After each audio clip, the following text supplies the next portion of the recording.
Hello everyone, my self Rahul Vyas from PSC अड्डा। Friends, आज हम बात करने वाले हैं चंद्र ग्रहण और सूर्य ग्रहण की घटना के बारे में। आखिर किस प्रकार से हमारे यहाँ पर चंद्र ग्रहण और सूर्य ग्रहण की स्थिति निर्मित होती है, उसके बारे में हम आज इस टॉपिक पर डिस्कस करने वाले हैं और इससे संबंधित सभी जो है जानकारी को हम आज चर्चा करेंगे। सबसे पहले हम बात करेंगे चंद्रमा की गतियों के बारे में। तो चंद्रमा की गतियाँ कितने प्रकार की होती हैं? जिस प्रकार हम बात करें कि पृथ्वी दो प्रकार की गतियां करती हैं, एक होती है घूर्णन गति और दूसरी होती है परिक्रमण गति। ठीक है, तो इसी प्रकार से चंद्रमा भी जो है गतियां करता है और चंद्रमा की जो गतियां होती हैं वह तीन प्रकार की होती हैं। चंद्रमा ये तीन प्रकार की गतियां करता है, जैसे कि फर्स्ट घूर्णन गति, दूसरा है परिक्रमण गति और तीसरा है सूर्य से संबंधित गति। तो ये गतियां क्या हैं, इसको पहले हम जानेंगे। सबसे पहले घूर्णन गति की बात करें तो पृथ्वी के समान ही चंद्रमा भी अपने अक्ष पर चारों ओर चक्कर लगाता रहता है। ठीक है, तो चंद्रमा भी सिमिलर पृथ्वी के समान ही अपने अक्ष पर चारों ओर चक्कर लगाता रहता है, घूमता रहता है। इसी को हम चंद्रमा की घूर्णन गति कहते हैं। अगर हम घूर्णन काल की बात करें तो एक चक्कर चंद्रमा 27 दिन और 7 घंटे, ये चंद्रमा का घूर्णन काल होता है। इसमें चंद्रमा एक पूरा घूर्णन जो है पूरा कर लेता है।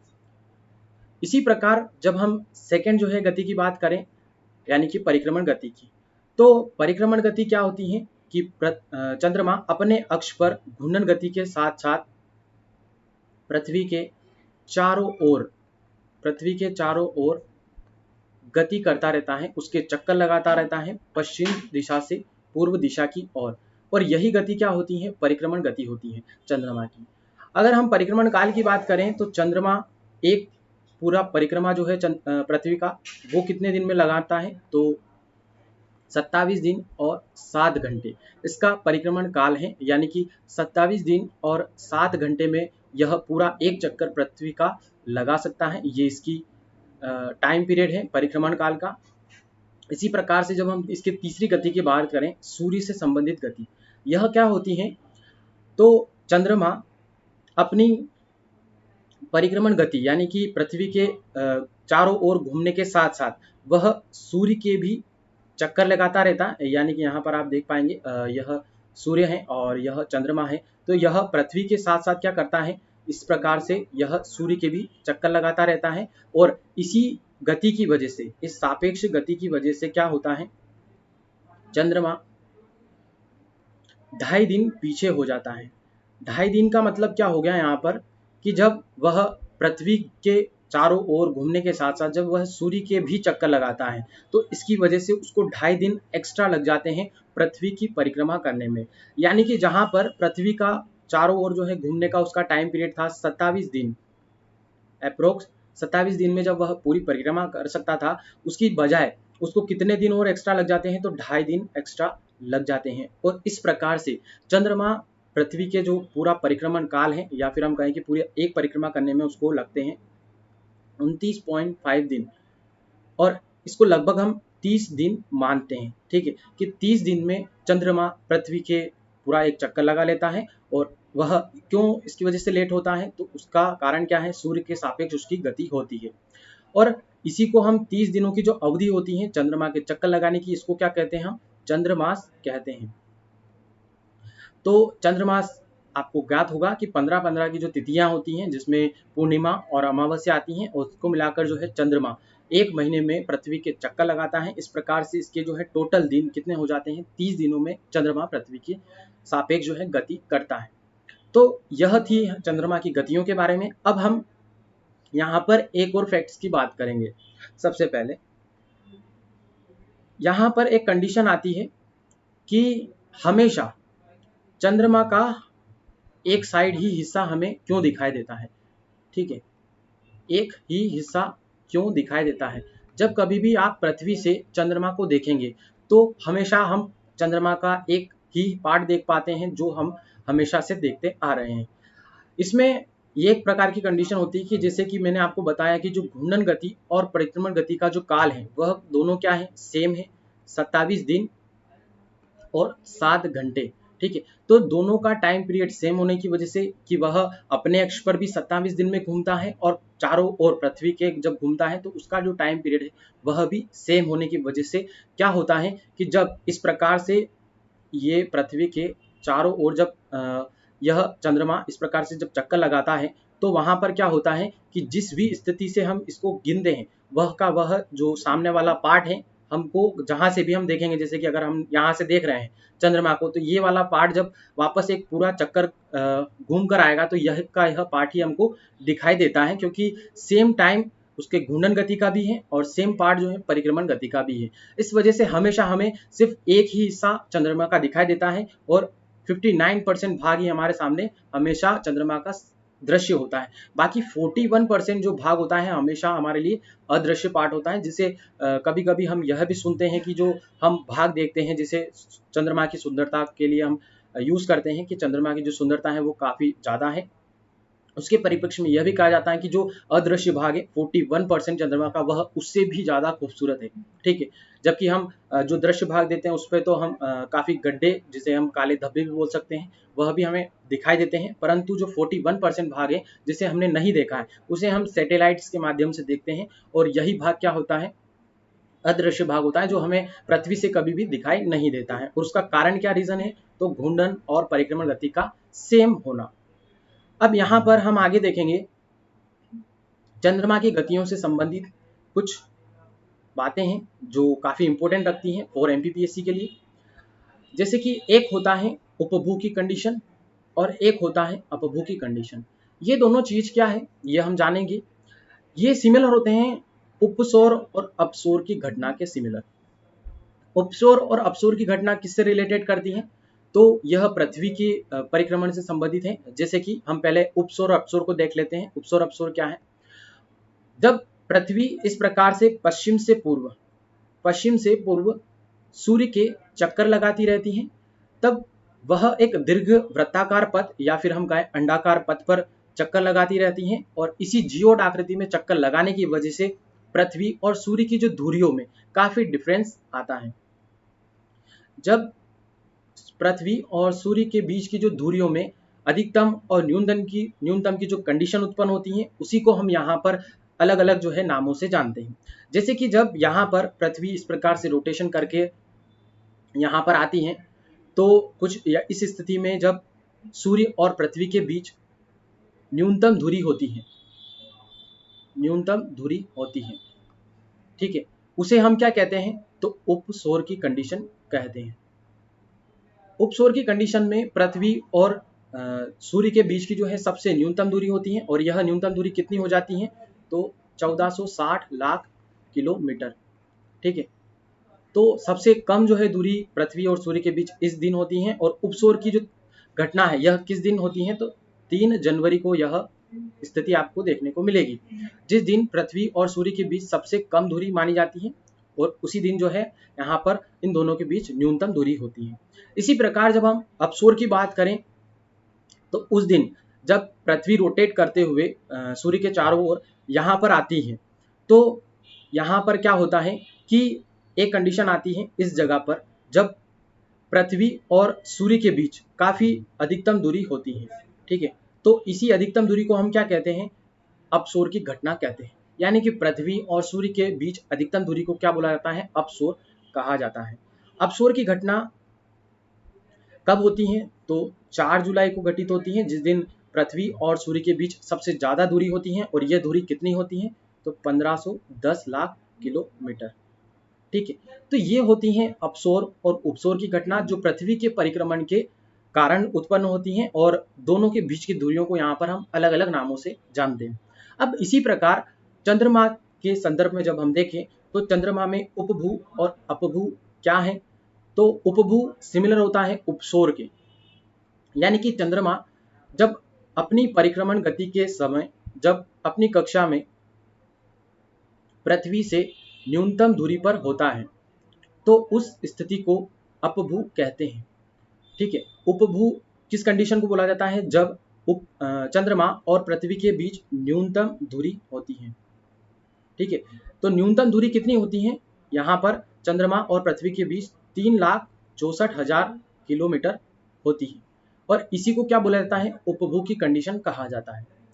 अपभू क्या होता है, जब चंद्रमा अपनी परिक्रमण गति के समय जब वह अपनी कक्षा में पृथ्वी से अधिकतम दूरी पर होता है तो उस स्थिति को हम क्या कहते हैं, अपभू कहते हैं। यानी कि चंद्रमा और पृथ्वी के बीच जब अधिकतम दूरी होती है तो उसी कंडीशन को हम क्या कहते हैं, अपभू की स्थिति कहते हैं।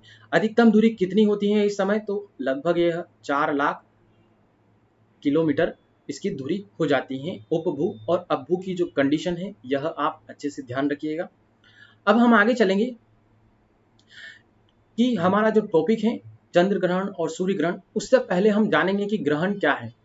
ग्रहण की हम बात करें तो सामान्यतः किसी भी खगोलीय पिंड या फिर आकाशीय पिंड का अंधकारमय हो जाना ही क्या कहलाता है, ग्रहण कहलाता है। यानी कि अगर कोई भी आकाशीय पिंड हो गया वह या तो अदृश्य हो जाता है, छिप जाता है किसी कारणवश, या फिर गायब हो जाता है, काला हो जाता है, इसी घटना को हम क्या कहते हैं, तो ग्रहण कहते हैं।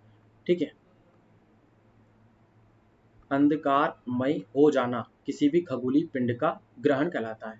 ग्रहण 2 टाइप्स के होते हैं, एक होता है चंद्र ग्रहण, दूसरा होता है सूर्य ग्रहण। हम इन पर ही चर्चा करेंगे कि चंद्र ग्रहण और सूर्य ग्रहण क्या है।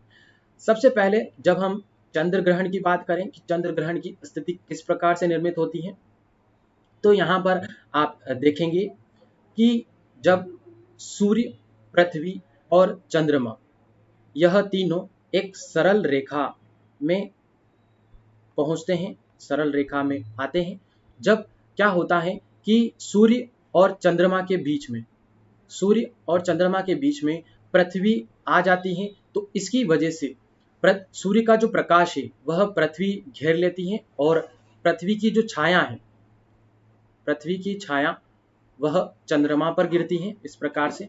तो इसकी वजह से क्या होता है कि चंद्रमा जो है पूरी तरीके से या तो ढक जाता है या फिर आंशिक रूप से वह ढक जाता है। यानी कि यहाँ पर आप नॉर्मल समझेंगे कि चंद्र ग्रहण की घटना में क्या होता है, जब सूर्य, पृथ्वी, चंद्रमा तीनों एक सरल रेखा में होते हैं और उस दौरान सूर्य का प्रकाश जो है पृथ्वी रोक लेती है और इसी पृथ्वी के द्वारा प्रकाश के रोकने की वजह से पृथ्वी की जो छाया है वह क्या पड़ती है, चंद्रमा पर पड़ती है और हमें जो है चंद्रमा नहीं दिखाई देता है और उस समय की जो घटना है उसे हम कहते हैं चंद्र ग्रहण। चंद्र ग्रहण की स्थिति की हम बात करें तो चंद्र ग्रहण की स्थिति तब बनती है जब सूर्य, पृथ्वी और चंद्रमा तीनों एक सरल रेखा में होते हैं और इसी सरल रेखा की स्थिति को क्या बोला जाता है, सिजगी कहा जाता है। सिजगी में भी एक और कंडीशन होती है, वियुति की कंडीशन। वियुति की कंडीशन में क्या होता है कि सूर्य और पृथ्वी और चंद्रमा ये तीनों एक क्रम के अनुसार इस प्रकार से जब एक सीधी रेखा में होते हैं तो उसे बोला जाता है वियुति की कंडीशन। और यह जो सिजगी की कंडीशन है वह पूर्णिमा को ही बनती है। ठीक है, अगर हम चंद्र ग्रहण की बात करें तो इस स्थिति में या तो पूर्ण चंद्र ग्रहण भी हो सकता है और आंशिक चंद्र ग्रहण भी हो सकता है। ठीक है, जब कभी भी पृथ्वी की छाया द्वारा चंद्रमा को पूर्ण रूप से ढक लिया जाता है तो वहां पर पूर्ण चंद्र ग्रहण होता है और पूर्ण चंद्र ग्रहण की जो अवधि होती है वह कितनी होती है, 1 घंटा और 40 मिनट के समथिंग यह घटना घटित होती है। अब यहाँ पर जब आंशिक चंद्र ग्रहण की हम बात करें तो आंशिक चंद्र ग्रहण में चंद्रमा का कोई एक विशेष भाग जिस पर पृथ्वी की छाया गिरेगी वही भाग जो है छिपता है और वही जो है हम उसको भाग को चंद्र ग्रहण की संज्ञा देते हैं कि आंशिक चंद्र ग्रहण हो गया है। तो यहाँ पर हम जब बात कर रहे हैं कि ये स्थिति जब निर्मित होती है चंद्र ग्रहण की वह कब बनती है, तो सिजगी की कंडीशन में बनती है और सिजगी की कंडीशन हमेशा कब बनती है, तो पूर्णिमा के दिन बनती है। अब पूर्णिमा आपको ज्ञात होगा कि पूर्णिमा हमेशा हर मंथ में एक बार अवश्य आती है, इसलिए प्रत्येक माह में जब पूर्णिमा आती है तो पूर्णिमा की जब स्थिति बनती है सिजगी वाली कंडीशन, तो इसी प्रकार से यहाँ पर यह माना जाता है कि जब पूर्णिमा प्रत्येक माह में आती है तो फिर चंद्र ग्रहण प्रत्येक माह क्यों नहीं होता है। तो यहाँ पर एक नोट आता है कि प्रत्येक माह में चंद्र ग्रहण की घटना का न होना जबकि पूर्णिमा तो प्रत्येक माह होती है, उसके पीछे यह रीजन होता है कि रीजन क्या होता है कि चंद्रमा अपने अक्ष पर पृथ्वी के सापेक्ष, ठीक है, 5 डिग्री झुका हुआ है। ठीक है, तो चंद्रमा 5 डिग्री जो है अपने अक्ष पर पृथ्वी के सापेक्ष झुका है। और इस घटना की वजह से क्या होता है कि जब पृथ्वी और चंद्रमा किसी एक विशेष बिंदु पर एक साथ यहाँ पर जब पहुंचते हैं, ठीक है, तो ये पृथ्वी और जब चंद्रमा किसी एक विशेष बिंदु पर एक साथ पहुंचते हैं तो वहां पर चंद्रमा क्या करता है, 5 डिग्री झुके होने की वजह से वह पृथ्वी को क्रॉस कर जाता है। ठीक है, आगे निकल जाता है और इसी 5 डिग्री के कंडीशन की वजह से प्रत्येक माह पूर्णिमा की स्थिति में जब वह सिजगी की कंडीशन में पहुंचता है तो यहाँ पर यह क्या करता है कि पृथ्वी को वह क्रॉस कर जाता है। और इसी घटना की वजह से क्या होता है, प्रत्येक माह में चंद्र ग्रहण की घटना आपको देखने को नहीं मिलती है, जबकि सिजगी की कंडीशन और पूर्णिमा की जो कंडीशन है वह क्या हो जाती है, प्रत्येक माह बनती है। अब यहाँ पर सबसे लंबे चंद्रग्रहण की हम बात करें तो 21वीं सदी का सबसे लंबा चंद्रग्रहण कब हुआ था, तो यह हुआ था आपके, ठीक है, यहाँ पर 27 जुलाई 2018 को सबसे लंबा जो है चंद्रग्रहण हुआ था 2018 को। ठीक है, तो यह जो है आप याद रखिए, फैक्ट है। और आशा करता हूं कि आपको चंद्र ग्रहण की जो स्थिति है वह अच्छे से समझ में आ गई होगी। अब यहाँ पर आपको दो टर्म्स और दिखाई देगी इस चित्र में, पहले मैं यहाँ पे क्लियर कर देता हूँ। ठीक है, यहाँ पर दो स्थिति और दिख रही हैं आपको, उपछाया और प्रच्छाया। ये दोनों चीज क्या है पहले यहाँ पर आप समझ लीजिए। जैसे कि यहाँ पर जब पृथ्वी द्वारा प्रकाश को रोकने की वजह से पृथ्वी की छाया जब चंद्रमा पर पड़ती है तो वहां पर चंद्र ग्रहण की कंडीशन बनती है। परंतु क्या होता है कि जब हम यहाँ पर इस स्थिति में पृथ्वी पर खड़े होकर जब चंद्रमा को देखते हैं तो यहाँ पर क्या होता है कि पूर्ण रूप से जब चंद्रमा को ढक लिया जाता है तो वहां पर हमें क्या दिखता है, तो यहाँ पर हमें पूर्ण चंद्र ग्रहण की कंडीशन दिखती है। ठीक है, तो इस वाले पूरे एरिया में क्या होता है कि जब हम यहाँ से पृथ्वी पर खड़े रहकर चंद्रमा को देखते हैं तो हमें क्या दिखाई देता है, पूर्ण चंद्र ग्रहण दिखाई देता है। और पूर्ण चंद्र ग्रहण जो है दिखाई देने की स्थिति को ही हम क्या कहते हैं, प्रच्छाया वाला भाग कहते हैं। यानी ये पूरा जो एरिया है, ठीक है, ये पूरा वाला जो एरिया होता है जहां से हम देखते हैं तो ये वाला क्या एरिया होता है, प्रच्छाया वाला भाग होता है। इसके अलावा जब प्रकाश में बाकी भी यहाँ पर आप देखेंगे कि इस वाले एरिया से भी अगर आप देखेंगे, ठीक है, यहाँ पर खड़े होकर भी चंद्रमा की स्थिति को देखेंगे तो यहाँ पर आपको अर्धचंद्र की स्थिति दिखाई देगी। यानी कि चंद्र ग्रहण तो दिखाई देगा परंतु उसमें आधा आपको चंद्र ग्रहण दिखाई देगा इस स्थिति में। ठीक है, यहाँ से और यहाँ से, तो ये दोनों जो एरिया होते हैं ये क्या होते हैं, उप छाया के क्षेत्र होते हैं। इस क्षेत्र से आपको चंद्र ग्रहण जो है वह अर्धचंद्र के रूप में दिखाई देता है। और बाकी आप ये वाला एरिया देखेंगे तो यहाँ पर आपको किसी प्रकार का कोई ग्रहण नहीं दिखाई देगा। ठीक है, क्योंकि यहाँ पर तो सूर्य का प्रकाश आ रहा है और यहाँ पर कोई भी यहाँ पर चंद्रमा नहीं है, इसलिए सिर्फ इस वाले एरिया में ही हमें चंद्र ग्रहण दिखाई देता है। अगर यहाँ से हम देखेंगे तो इसे पूर्ण चंद्र ग्रहण की स्थिति बनती है जिसे हम प्रच्छाया वाला भाग कहते हैं। और बाकी वाली जो स्थिति है उसमें उपछाया यानी कि अर्धचंद्र के रूप में आपको वह दिखाई देता है। तो यह बात हो गई हमारे चंद्र ग्रहण की स्थिति की और उससे संबंधित घटना के बारे में। अब यहाँ पर चंद्रमा से संबंधित ही चंद्रमा की जो गतियां हैं उसकी वजह से कुछ स्थितियां और निर्मित होती हैं, वह भी हम देख लेते हैं। सबसे पहले जब सुपर मून की बात करें तो सुपर मून क्या होता है कि चंद्रमा जब पृथ्वी के सबसे निकट होता है, पृथ्वी के सबसे निकट जब होता है तो उस स्थिति में हमें चंद्रमा 14% तो बड़ा दिखाई देता है और 30% भाग जो है वह चमकीला दिखाई देता है। यानी कि सुपर मून की जब घटना घटित होती है तो उसमें चंद्रमा पृथ्वी के काफी निकट पहुंच जाता है और इस घटना के दौरान हमें चंद्रमा जो है वह सामान्य रूप से 14% ज्यादा बड़ा दिखाई देगा और 30% जो चमकीला वाला हिस्सा है वो 30% और ज्यादा चमक रूप में हमें देखने को मिलेगा। और इसी घटना को हम क्या कहते हैं, सुपर मून भी कहते हैं और इसे पेरिजी फुल मून भी कहा जाता है। ठीक है, पेरिजी फुल मून कहते हैं। यह जो है घटना सुपर मून की, यह लास्ट बार 27 सितंबर 2015 को हुई थी और अब यह घटना 29 नवंबर 2034 को घटित वापस से फिर से होगी। तो यह थी सुपर मून के बारे में बात। अब यहाँ पर हम नेक्स्ट देखेंगे एक और ब्लड मून के बारे में। ब्लड मून क्या होता है? जब लगातार पूर्ण सूर्य पूर्ण जो है चंद्र ग्रहण होते हैं, ठीक है। एक तो यह कंडीशन बनती है कि जब पूर्ण चंद्र ग्रहण होता है तो उस कंडीशन में सामान्यतः चंद्र ग्रहण जो होता है, चंद्रमा उस समय लाल हमें दिखाई देता है, उसका जो कलर है वह हमें रेड दिखाई देता है। और जब यह जो है चंद्र ग्रहण की जब घटना होती है, हम पूर्ण चंद्र ग्रहण की बात करें तो लगातार 4 पूर्ण चंद्र ग्रहण जब होते हैं तो उस स्थिति को हम क्या कहते हैं? ब्लड मून की संज्ञा देते हैं। यानी कि सामान्यतः जब कभी भी पूर्ण चंद्र ग्रहण होता है तो वह लाल दिखाई देता है, परंतु लगातार जब वर्ष में 4 बार पूर्ण चंद्र ग्रहण की घटना होती है तो उसे हम क्या कहते हैं? ब्लड मून कहते हैं। लास्ट बार यह भी घटना 2015 में घटित हुई थी और आगे भी यह परिस्थितियों के अकॉर्डिंग चंद्रमा की गतियों की वजह से उत्पन्न होती रहती है।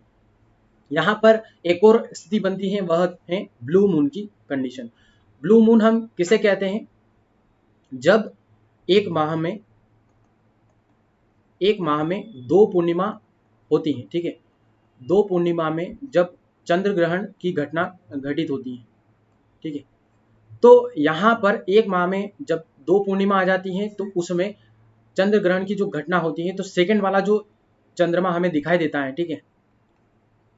सेकंड वाली जो पूर्णिमा होती है उसमें जो हमें चंद्रमा दिखाई देगा, वहां पर उसे हम क्या कहेंगे? ब्लू मून कहेंगे, ठीक है। यानी कि फॉर एग्जाम्पल यहाँ पर आप समझेंगे कि एक माह में अगर 1 तारीख को भी पूर्णिमा है, ठीक है, और उसी मंथ की 31 तारीख को भी पूर्णिमा आ जाती है, तो एक माह में 2 पूर्णिमा बनती हैं और उसमें जो सेकंड वाला जो पूर्णिमा होती है, उस पूर्णिमा का जो चांद होता है उसको हम क्या कहते हैं? ब्लू मून की कंडीशन कहते हैं।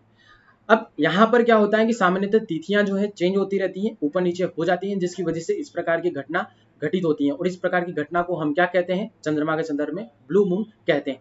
जब एक वर्ष में 2 या 2 से अधिक ब्लू मून की कंडीशन उत्पन्न हो जाती है तो वहां पर हम उस ईयर को ब्लू मून ईयर कहते हैं, ठीक है।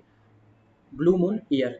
अब इसी प्रकार से ये तीनों प्रकार की जो स्थितियां हैं वह मिलाकर एक कंडीशन एशिया में उत्पन्न हुई थी लास्ट बार 31 जनवरी को 2018 को। 31 जनवरी 2018 को एशिया में यह घटना देखी गई थी कि वहां पर सुपर मून की भी कंडीशन हुई थी, ब्लड मून की भी कंडीशन हुई थी और ब्लू मून भी वहां पर एक साथ दिखाई दिए थे। तो इसी घटना को बोला गया था सुपर ब्लड ब्लू मून कहा गया था। और यह घटना कब घटित हुई थी? तो 31 जनवरी 2018 को। अब यहाँ पर हम आगे बढ़ेंगे और सूर्य ग्रहण के बारे में चर्चा करेंगे। आखिर सूर्य ग्रहण की घटना किस प्रकार से होती है? सबसे पहले जब सूर्य पृथ्वी के बीच में चंद्रमा चक्कर लगाते लगाते पहुंच जाता है बीच में, तो सूर्य का जो प्रकाश है वह कौन रोक लेता है? तो चंद्रमा रोक लेता है। और इसकी वजह से इस वाले एरिया में पृथ्वी पर प्रकाश नहीं पहुंच पाता है।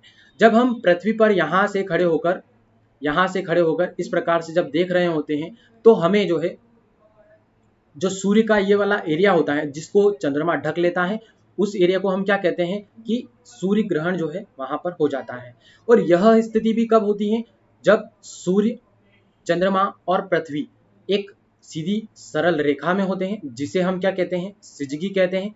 और सिजगी में भी यह कंडीशन क्या होती है? कि युति वाली कंडीशन होती है, जिसमें सूर्य ग्रहण की घटना होती है, जिसमें सूर्य, चंद्रमा और पृथ्वी एक क्रमशः सीधी रेखा में होते हैं और क्रमवार जो है यह माना जाता है, ठीक है। तो युति की कंडीशन कब उत्पन्न होती है? तो प्रत्येक अमावस्या को यह घटना होती है जब सूर्य ग्रहण होता है। अब यहाँ पर आप समझेंगे कि सूर्य ग्रहण किस प्रकार से होता है, ठीक है। जैसे कि मैंने आपको बताया कि यहाँ से जब हम खड़े होकर देखते हैं तो ये वाला जो भाग होता है, ठीक है, यहाँ पर अगर चंद्रमा पूर्ण रूप से जब सूर्य को ढक लेता है, ठीक है, तो वहां पर क्या होता है? पूर्ण सूर्य ग्रहण हो जाता है। पूर्ण सूर्य ग्रहण की स्थिति में हमें सिर्फ ये वाला जो आभा मंडल वाला एरिया है जिसे हम कोरोना या किरीट कहते हैं, वही जो है हमें पूर्ण सूर्य ग्रहण में दिखाई देता है। बाकी आंशिक सूर्य ग्रहण में हमें जो है कुछ भाग दिखाई देगा और कुछ भाग नहीं दिखाई देगा। और इस वाली स्थिति जहां पर ये प्रच्छाया वाला हिस्सा है, ये वाला, यहाँ पर क्या होता है? यहाँ से हमें पूर्ण सूर्य ग्रहण दिखाई देता है और बाकी ये वाला जो एरिया है, ठीक है, ये वाला एरिया और ये वाला एरिया पृथ्वी का, इस वाले एरिया से अगर हम देखते हैं तो वहां से हमें आंशिक सूर्य ग्रहण की स्थिति देखने को मिलती है। तो यह सारी जो है कंडीशन आपको समझ में आ गई होगी। अब यहाँ पर हम सूर्य ग्रहण की अवधि की बात करें, अंधकार की मैं इस हिस्से की अवधि की बात करें तो वह कितनी होती है, 7 मिनट और 40 सेकंड की होती है। ठीक है, तो 40 सेकंड, 7 मिनट और 40 सेकंड तक सूर्य ग्रहण लगभग रहता है और इसका एवरेजन टाइम जो है हम कहते हैं कि 2.5 मिनट। ठीक है, 2.5 मिनट तक यह जो है कंडीशन सूर्य ग्रहण की बनती है। अब यहाँ पर हम बात करें कि 21वीं सदी का सबसे लंबा जो सूर्य ग्रहण है वह कब घटित हुई थी यह घटना। ठीक है, सबसे लंबा सूर्य ग्रहण वह बना था 22 जुलाई 2009 को। ठीक है, तो 21वीं सदी का सबसे लंबा जो सूर्य ग्रहण हुआ था वह कब हुआ था, 22 जुलाई 2009 को यह घटना घटित हुई थी। ठीक है, तो यहाँ पर एक चीज तो सूर्य ग्रहण, चंद्र ग्रहण किस स्थिति में वह कब बनता है यह आप समझिएगा और यहाँ पर मैं आशा करता हूँ कि आपको अच्छे से समझ में आ गया होगा। अब यहाँ पर नेक्स्ट हम बात करें चंद्रमा की कलाओं के बारे में। चंद्रमा की कलाएं क्या है, सबसे पहले हम बात करें जैसे कि चंद्रमा, तो चंद्रमा क्या है, एक प्रकाशहीन पिंड है। ठीक है, प्रकाशहीन यह पिंड है, इसलिए यह प्रकाश सूर्य के प्रकाश से प्रकाशित होता है और इसमें हमें क्या होता है कि जब जिस किसी भी चंद्रमा के हिस्से पर सिर्फ सूर्य का जो प्रकाश है वह गिरता है तो वह हमें पृथ्वी से दिखाई देता है और जो प्रकाशित वाला भाग होता है वही हम देख पाते हैं। और इसी प्रकाशित भाग के बढ़ने और घटने के स्वरूप को, ठीक है, बदलते हुए स्वरूप को हम क्या कहते हैं, चंद्रमा की कलाएं कहते हैं।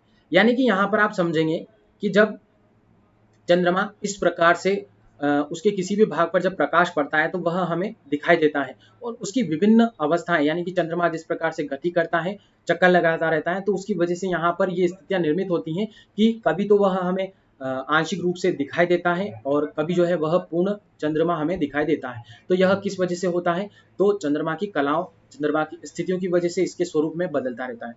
जब चंद्रमा का जो प्रकाशित भाग